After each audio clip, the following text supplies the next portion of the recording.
அந்த இளைஞர்களை அரசியல்படுத்த தவறிவிட்டோம்.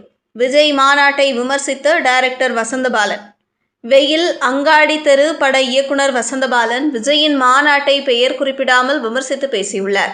சமீபத்தில் ஒரு அரசியல் மாநாட்டை பார்த்ததாகவும் அங்கு இளைஞர்கள் அரசியல் படுத்தப்படாமல் இருக்கிறார்கள் என்றும், காலையிலிருந்து வெயிலில் நின்று கருகி சாவுகிறாங்க, மேடையில் இருந்து தூக்கி வீசப்படுகிறாங்க, இதை பார்த்தபோது ரொம்ப கவலையாக இருந்ததாக பூக்கி படத்தின் பூஜை விழாவில் வசந்தபாலன் பேசினார்.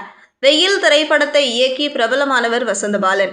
இவர் அங்காடி தெரு, காவிய தலைவன், அரவான், அநீதி ஆகிய திரைப்படங்களை இயக்கியுள்ளார். இயக்குனர் சங்கரிடம் உதவி இயக்குனராக பணிபுரிந்தவர் ஆவார். இந்த நிலையில் இன்று நடந்த பூக்கி படத்தின் பூஜை விழாவில் இயக்குனர் வசந்தபாலன் கலந்து கொண்டார். அப்போது பேசிய அவர், ஒரு கட்சி மாநாடு பார்த்தேன். அங்கு இளைஞர்கள் அரசியல் படுத்தப்படாமல் வெயிலில் கருகி மேடையில் இருந்து தூக்கி வீசப்படுவதை பார்ப்பதற்கு கவலையாக இருந்ததாக கூறியுள்ளார்.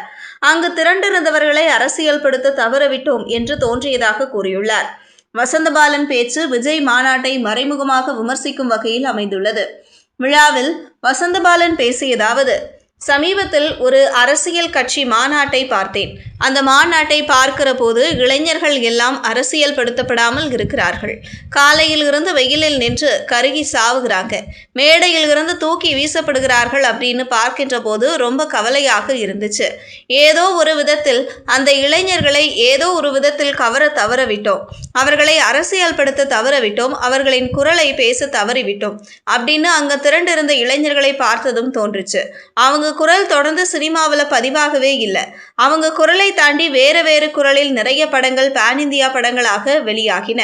ஆனால் இளைஞர்கள் குரல், இளைஞர்களின் மொழி, இளைஞர்களின் உலகம் என மொத்தமாகவே இன்னும் பதிவாகாமல் இருந்து கொண்டிருப்பதால் தான் இன்னும் அந்த குரல் வேறொரு திசையை நோக்கி போய் கொண்டிருக்கிறது என்பதை அந்த கூட்டத்தில் பார்த்து தோணுச்சு.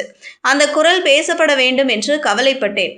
அந்த இளைஞர்களின் குரல் என்ன, அவங்க மனசு என்ன, அவங்களுடைய உலகம் என்ன என்பதையெல்லாம் பேசப்பட வேண்டும் என்று எனக்கு தோணுச்சு. இவ்வாறு அவர் பேசினார். வசந்தபாலன் பேச்சு விஜய் மாநாட்டை மறைமுகமாக விமர்சிக்கும் வகையில் அமைந்துள்ளது.